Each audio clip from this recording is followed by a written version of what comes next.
Either you voted or you did not vote. We have a president, isn't it? No, we don't.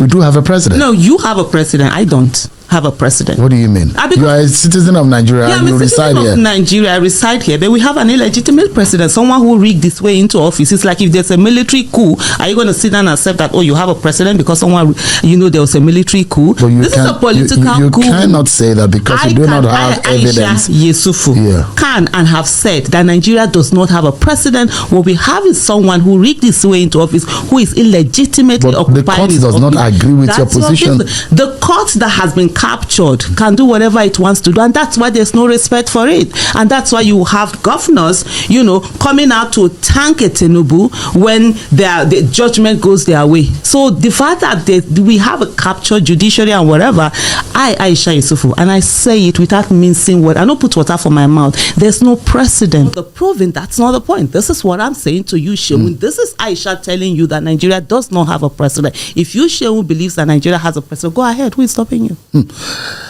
In this situation that you are in now, and I see the effort that you have made, you're one of those who went to Edo State. You campaigned for Olumide Akpata, and there are those who have in fact mocked you and said, let Aisha go to her village and ward and polling unit and let us see how she can test whether or not she's got the popularity. There are those who will say Aisha lost her polling unit, Aisha lost her ward, Aisha lost her local government. This is all not, she's not on the ground, and that's what politics is all about.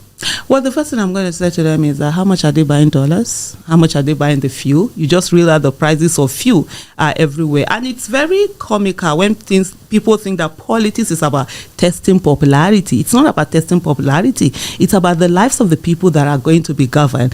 By the way, if we come back down to it, is the fact that I live in Abuja and I vote in Abuja. And I was very surprised. And I can tell you that there is nothing that APC supporters or PDP supporters cannot do, which is they manufactured a polling unit that I am from, what's this place again? Okbila. Well, I take it that if they feel that that's my polling unit, and I think they said 4 in my polling unit, but one of the things they don't realize is the fact that in 2019, I'm a person of conviction. When I tell you that Nigeria is in a mess, you didn't believe me, did you? A country where some people believe that the president is not their president. A country that has 2 presidents. One is in the Aso Rock in the White House, while one is on the street walking around. A country where one state is being governed by 2 governors. One governor is in the state, the other one is in Abuja controlling the state. Hey, Jesus. A country where one denomination has 2 colors. You doubt me? Take Nigerian 1,000 naira note now, it's 2 colors. Take Nigerian 500 naira note, it's 2 colors. Take Nigerian 200 naira note, it's 2 colors. You see that me? Take Nigerian's 100 naira note, it's 2 colors. That will only tell you, that will tell you more about this country. That a country where there are 2 countries. Did you still doubt me? Should I continue giving you instances? So what am I saying? That Nigeria is just in a mess, but so many people don't understand. Now, look at this woman. She has come out to say that for her, there is no president. That the president that is ruling Nigeria is one who has rigged himself. According to her, not me, is the president who has rigged himself into office. And so for her, that the president is not her president. Holy Jesus. Anyways, for me, I believe in what she's saying. And I also believe that if we have this kind of people, 4 or 5 in this country, by saying the truth, I believe that some of these our leaders will be forced to do what is right. Yes. And come be it, she's an Hausa woman. Yeah? So I will allow you to watch what she has just said. All right. So at the end of the day, we give a small analysis of whatever she has said, all right? So please, as you're watching, don't forget to subscribe to this channel and turn on your notification button so you get notified anytime I drop a video, okay? So please watch the video now. I'm not interested in who wins or who doesn't win. I'm going to go with the candidate that I feel is the best. In 2019, I was the only person who voted for my candidate, Dr. Obi Ezekwesili, in my polling unit. And I stayed to 2 a.m. to defend that unit. And the following morning, I think around 10, or is it 10 or 12, I went down to the collation center to ensure that my vote was counted in.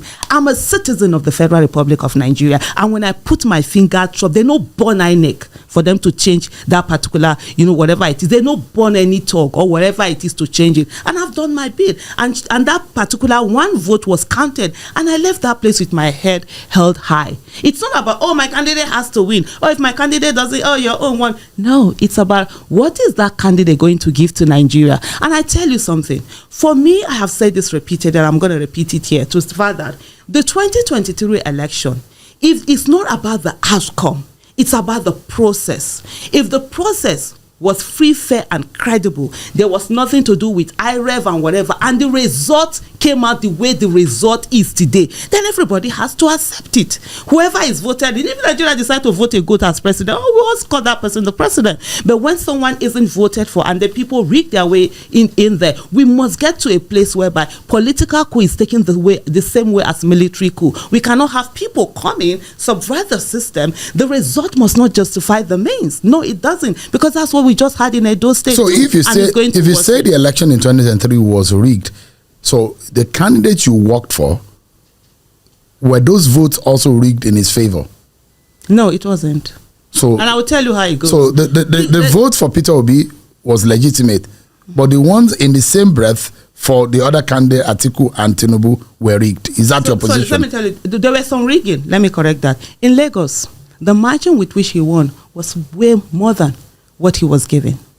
In Jos, in Plateau State, the same thing. We have Benue, a lot of those places. And let me tell you, it's not about whether I worked for or I did not work for. There's nothing like work for. I don't work for anyone. I work with people. And by the grace of God, I'm not going to work for anyone. I'll work with you, not for you. So you didn't work with Peter? I mean, I worked with him. You didn't work for him. So you didn't get paid for what? Why should I get paid? Who the heck has the money to pay me? No, people get paid for working in the president. Even in the US, people can. I have a big mouth, physically and figuratively, and I love to use my big mouth. And so because of that, I don't collect no dime from nobody. My NGO, I use my money. Every this thing I've been part of, movement or whatever, I spend my own money. I don't touch nobody's money. Because the question, there are issues being raised about the campaign funding. We'll get to that. Because there are those even pointing a kissing finger that some of you have not been transparent enough into the funds that were put into your hands in that campaign. People have said so that. When you say you did not benefit at all, there are those who will be in the corner and be laughing and say, oh, Aisha, they can laugh, and you know what? And that's why I have a very huge mouth, and I say to them, come out. Anywhere that Aisha has done anything of wrongdoing, bring it out. More Aisha Yesufu, I will call myself out. You know what they call process? One of the things that Nigerians don't understand is this thing about people standing and following the due process. And that's exactly what I did. Before we get there, let me go back to what I was saying to you, Sheun. On the issue of the fact that there was no transparency, IREV on the day of election, let's not forget February 25th, all of a sudden it didn't work. There were 3 elections on a particular day, and it didn't work for one of them, which was the presidency. Every result could be put in for the same place, the same time, everything for House of Representatives, for Senate, and all of that. And then you came to presidency, it wasn't working. You've seen what Rivers State have continuously said right now, where with the accusations going on, with the fight between Wike and Fubara going on, the people who helped in rigging that election coming out to say, this is what they do. Haven't you seen any of those videos? They've come out to say, this is how they rigged the election. For me, the issue is not whether who becomes the president, right? If Nigerians had actually voted for the former governor of Lagos, Bola Ahmed Tinubu, and he got there, well, you say that's what the people's choice is all about, and that's the beauty of democracy. People do whatever it is that their choice is their choice, and their vote to do that. But that wasn't what they did. There was a rigging, and we have a situation here that should worry every one of us. The fact that the burden of proof is not on INEC, that is conducting. And you've seen people who have taken us back. Our democracy has gone back to pre-Yaradua days with all the things. Having said that, coming back to the campaign funds. Just for a moment before you go there. Okay. So are you suggesting that we should amend our laws such that the burden of proof will now be on INEC? Absolutely. You conduct election. You were given the monies to do it. How come you're not the one? And you said the election you conducted was free, fair, and credible. Why is the burden of proof on the person who is saying that it isn't? You should come and show Nigerians, INEC should come and show Nigerians at every particular time that the money that was invested in them, everything that was given to them, and the constitutional duty, responsibility given to them to conduct a free, fair, and credible election, that they have done it. We have situations right now where even when INEC is called upon to bring materials, they don't bring it and they get away with it. Why are we having all of this? We have situations whereby the courts that has been captured, the judiciary is a joke. Nigerian judiciary is a joke. Is that fair? Joke. It's more than fair. Because there are those when it comes to corruption, who are upright in the judiciary, yes, and when they hear this, and you having the same brush to brush to paint everyone. Something that surprises me a lot. Amongst my biggest fans and supporters, they are actually from the security and the judiciary. I'm always shocked because a good number of our judicial officials, they have been captured. They have been oppressed and suppressed. They can't. Only a few corrupt ones are heading everything and standing out there. You need to see what our judges are going to, even those that are at the top echelon of all this of the judiciary. So people are going to. So when we talk about capture, there are a lot of them who can't say because of their job and everything. And when we speak out their minds. I've met them who have said, yes, what you're saying is so. When I say it's corrupt, it's not even about me. What is this now? I think Nigerian is the judiciary has been captured as the most corrupt. Is it Transparency? No, Transparency International, whatever it is, within the, when you talk about the bribery index something. Yeah, so Nigerian judiciary is there. So when I don't just speak because I want to talk, I speak on the reality that we have on ground. You see now people are going about, buying judgment. All sorts of judgments are out of there. To the extent recently we saw with the Rivers State local government election, where a court is saying to the police that they should not do the thing that they are constitutionally constituted to do. Don't provide security. In what world is that okay? Or where they say that INEC should not give register for them to conduct the local government election. We are sitting down here. We are watching our countries being desecrated, and all we're concerned about is what looks nice. Sharon, we should go beyond that. In the next 50 years or 100 years, you and I will not be here. And then what do the generation that are going to come after us, how are they going to see what we did with the Nigeria that we have today for them to have a better Nigeria than we did? Those are the questions that should worry us, not optics. Because our laws and in the common law system, it says that he who alleges must prove. It means that if you say that the election was rigged, you have. So when you are asking that our law now should be tweaked in such a way that the onus of proof should fall on INEC, how realistic do you think that will be? Very realistic. Because at the end of the day, the whole evidence for election is with INEC. Our laws, yes. Are you saying it's difficult for one to prove that the election was rigged? No, hold on. It is, because it depends on whatever the court is going to say. You can bring in the evidence. The court says to you, I'm not going to accept this evidence. Or it depends, even with the evidence that comes before the court decides what is going to accept and what is not going to accept at the end of the day. I hope you are enjoying the video. Please don't forget to subscribe to this channel, right?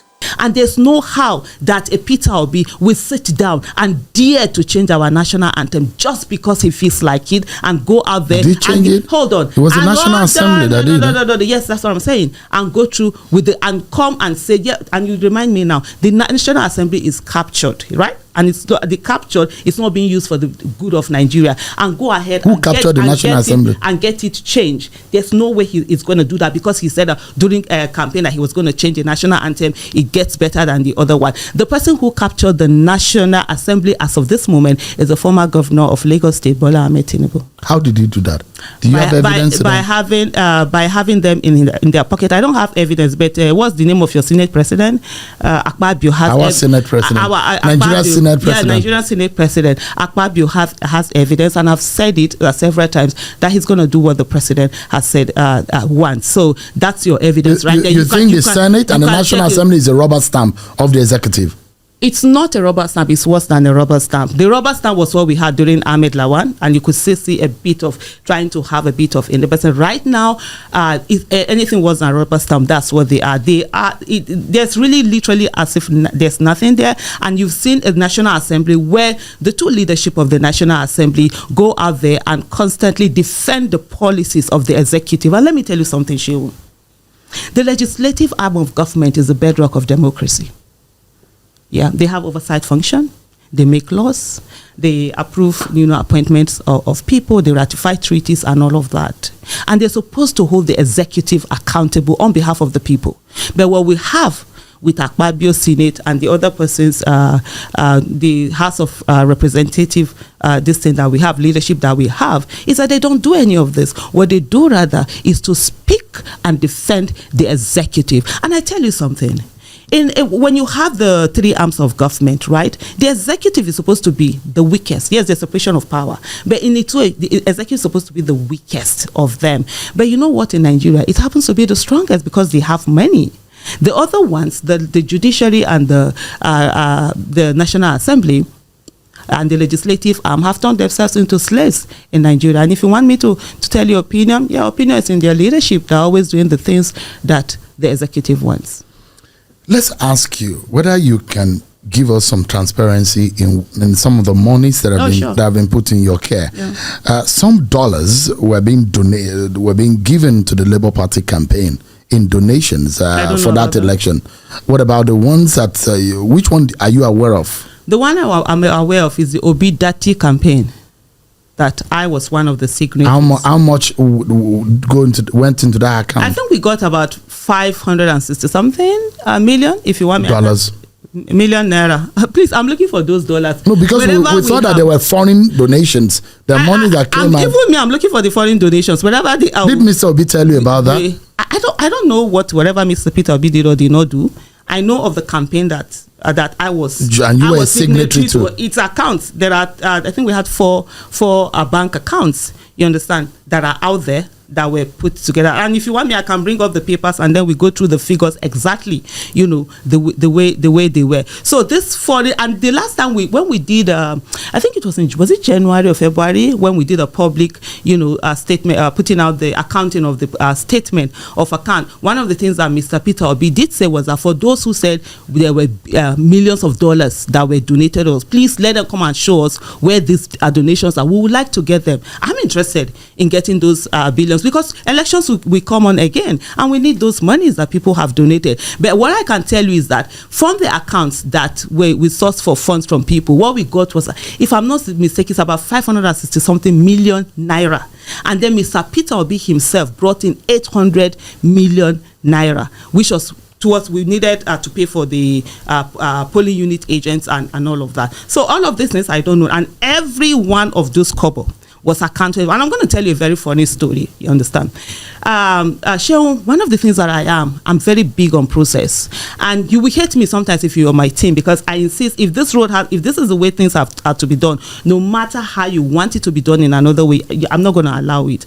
And so every kobo that entered that account, there was never a time that cash was taken out of that. Everything is transfer. And then people can check, and I'm sure they've already checked and rechecked, investigative journalists, the government and whatever, to see where every money went to. On the day of election, where we had about 1 something billion, that I was the one in charge of polling unit agents, because that has come up a lot. People have spoken about polling unit agents. And on the day of election, the bank where we had the money sent in someone to my house, where we worked out on how to rejig the balance, the limit that I have, for that day. And part of the things that while we're checking it, he said to me, transfer 1,000. So let's see, transfer it to your account, you understand? And let's see whether it's working. I said to him, no, I'm not going to transfer anything to my account. How will it look like that? You transfer money from campaign money. He said, no, but it's just 1,000 and we'll test. I said, no, it's not just 1,000. It's a process. And I said to him, a lot of people who are accused of corruption, most times they don't take money. It's by subverting that process that you find yourself in that way. Imagine, for example, if Aisha had even done that. The next thing, Aisha carried money, whatever. And so those are little things that I'm very, very particular about. And nothing was that. And every money that was transferred from that account, you could see where it came from. And I'll tell you something. There were people who actually reported me to Mr. Peter Obi because I refused to collect money from anybody. There were people who called me, Aisha, we trust you. We know your money is not going to get missing. Let's donate the campaign let's give you some of the money, before even Peter Obi had set up his account for donation. And I can say this to you, it took Peter Obi a lot before he agreed to set up that campaign. So there was a time I even called it that, like, look, Labour Party that are running their mouth now. Aburi, I saw Aburi ate food, he belly food, saying Aisha Yesufu moi. Now you want they call the name. I don't do little money. If I steal your $1 million, what will it buy me? 3 bags? 3 handbags? Is that what I'm stealing $1 million for? It will not buy me. It will not. There are some rings it will not buy for me. So for some of them that feel these monies are big monies and they are running their mouth, what they forget is that the Labour Party had their own account and they even started soliciting money from the public before we did. And I remember going to Peter Obi and I was like, you see, now we ought to have started our account and everything. It took a long time. We finally did it. Before we got those accounts, people that came to me, Aisha, no, we give. I said no. Until we set up an account, I'm not collecting anything. I'm not going to collect anybody's cash. I'm not going to help anybody to do anything. Every money that came went to the account. There is someone who even gave us, during the campaign, gave us aircraft, 1 or 2, I think an 80 or 100 and something seater while we're doing that whole campaign. He had sent me and he gave me an envelope. He was giving me, I refused to collect it. He dropped it on the table, went to say, I picked that envelope. I went back to him and I dropped it. You understand? And then he was very angry, although that I'm disgracing. I said, no, it's my policy. I don't collect money from nobody. I don't. The only person I collect money from is my husband. No? And anything that is beyond his whatever, beyond his means or my means, I come out from it. Just wait. I have to round up this thing for you. And so he now said he was going to report me to Peter Obi. And indeed, when he saw Mr. Peter Obi, he reported me that, he gave me money. I refused to collect. Mr. Peter Obi said, that's how Aisha is. So you see, like I told you earlier, I have a big mouth. And the big mouth is very physical and very figuratively. And because I want to use my big mouth, I don't collect nobody's money. But are you also willing, because they said that the EFCC should probe you? I've asked the EFCC. Look, the other time I said to them, I even reminded them, because after a month, they talk, and I even reminded them that Labour Party, please, you said EFCC should probe us. Have you sent petition to them? Because more Aisha Yesufu, I want EFCC to come. I've tagged EFCC several times. There's this thing in Nigeria where they do things because there are skeletons in cupboard. Me, I don't get skeleton for cupboard because my mouth too big. I go use my phone on top of myself. If there's anything, let everybody bring it out. I want to, because I want people to understand that you can do something and yes, they will smear you, but the smears, they will not stick anywhere. You can say for yourself, but you can't say for Mr. Peter Obi. I'm speaking for myself. So, but you can't say for Mr. Peter Obi or any other person you work for. For Mr. Peter Obi right the now? Question I'm asking, because you said you work with him. Hold on. Am I doing interview for Mr. Peter Obi right now? I doing interview? You said you work with him. Am I doing interview for Mr. Peter Obi right now? But you just said on this interview that you work with. My question, will not continue. No, you are having an interview with me. But the question is, no, I will get to your question. Aisha Yesufu. Exactly. But Aisha Yesufu says she worked with Peter Obi. Okay. And I told you I worked with Peter Obi, and that was why I took care of a particular campaign, the campaign donation accounts for the public that he did. I was one of the signatories, and Peter Obi was not even a signatory. Peter Obi did not have any say on the monies that came in from the public. The only say he had was on the 800 million naira that he brought, and when he asked for them to be used, so they used it in legal fee in giving the parties to settle polling unit agents, they did that. I've taken responsibility for that. What else do I need to take responsibility? I'm not taking responsibility for anything. And Peter Obi himself, like I said to you earlier, had come out to say to these people, can you please tell us where these monies are coming from? And I think the person you are referring to, I saw some people who said to me that Aisha Yesufu, you should sue them for defamation. And I say, if I sue them, what will I get? Poverty? I need somebody with real money. God born anybody will be billionaire for Nigeria. Let them come out and say that Aisha took any this. Then I will go to court, so that I know when the court case is finished, I will collect some money in damages. Not the one that I'm going to go and spend millions of naira, spend 15 to 20 or 30 million naira on lawyers to carry you to court, and then you come and tell me that the whole of your worth is not up to 6 million naira. So that's what I'm waiting for. So there are accusations that I don't have any problem with accusations. So thank you for watching. So what's your thoughts? Do you think that she has said the truth, or do you think that she's lying? Whatever thing you think, just drop it on the comment section, and please don't forget to subscribe to this channel, right? Thank you very much, and God bless you.